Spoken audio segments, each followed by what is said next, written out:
What's up guys, welcome to this week's TTG news. We've got a bunch of news this week, a lot of Ironman races to talk about, and I don't feel like crap anymore, which is awesome. So the first race to talk about was the Ironman 70.3 in Australia.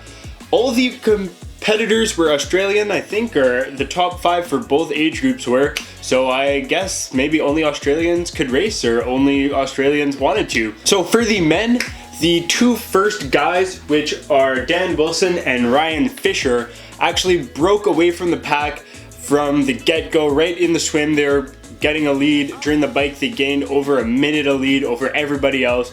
And Dan Wilson ended up getting first and Ryan Fisher got second. By the time they got to the run, they were running by 2 minutes and 17 seconds. So definitely broke away and made for a really interesting race. A pretty interesting thing is that Dan Wilson is actually more of an Olympic distance triathlete and did the 70.3 and ended up getting first place. So that's awesome for him. In the women's race, Annabelle Luxford ended up getting first. She was apparently the favorite from the get-go, and she did end up winning, with Kiralee Seidel in second and Natalie Van Couverden in third. The second race is Ironman 70.3 in Thailand, which takes place in Phuket. Pretty interesting name. That's the name of the place. Anyways, the winner of this race is Tim Reed from Australia.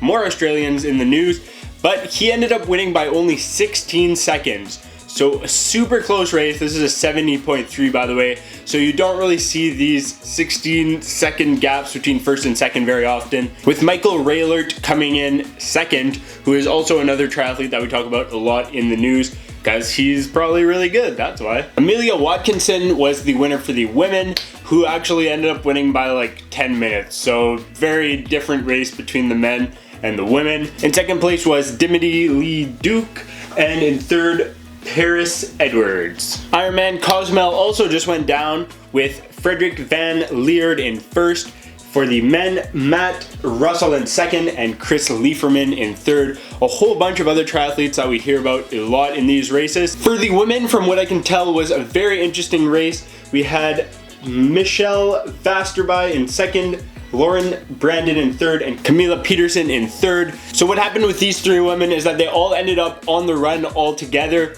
and slowly but surely they ended up falling back, and Michelle Vasterby ended up winning the race, and the two others kind of fell back a couple minutes behind each other.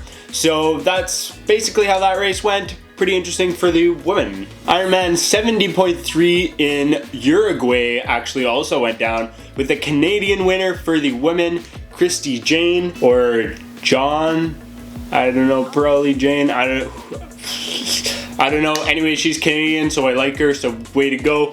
For the men, it was Santiago Ascenso from Brazil who won, and that's basically all I know about this race. Just kidding, it actually looks like a really awesome race and has a lot of super nice scenery, like so many of these Ironman races tend to have, and there was a huge, really nice gallery on Ironman.com that you guys are seeing a bunch of the pictures of right now. So definitely looks like a cool race, and Canadian winner for the women, so extra awesome. So now that I've talked about all the news, I want to tell you guys a little bit of updated stuff that's going on with me. Since my last video where I said I was never gonna bike to school again because it was too dangerous, and I thought I got hit by a car, and all that stuff actually happened, and I'm gonna be making a video of that probably Monday or Tuesday next week about explaining how I got hit by a car and everything. But I've kind of changed my mind about taking the bus now, because taking the bus for a few days, I realized that I actually really hate it, and I'd kind of rather be biking to school. So I think I'm going to try to figure out a way to continue biking, probably using my mountain bike more, just because now that it's gotten colder, it's not as slushy and it's not as wet as it used to be for the few days that I tried it. And what I kind of hate about taking the bus is I hate just like standing at the bus stop for like 10 minutes just waiting for my bus and then going. I'd rather be doing something, like actually getting there, even if it takes me like 2 or 3 minutes more. It tends to be a little bit longer actually taking the bus. So I think I'm gonna try to keep biking. So that's just an update on what's going on with the channel for me. Expect a video next Monday about how I got hit by a car. Wasn't that big of a deal, but I think you guys will still want to hear about it. So anyways guys, thanks for watching the news. Thanks for being awesome. Like and subscribe as always, and never stop trying.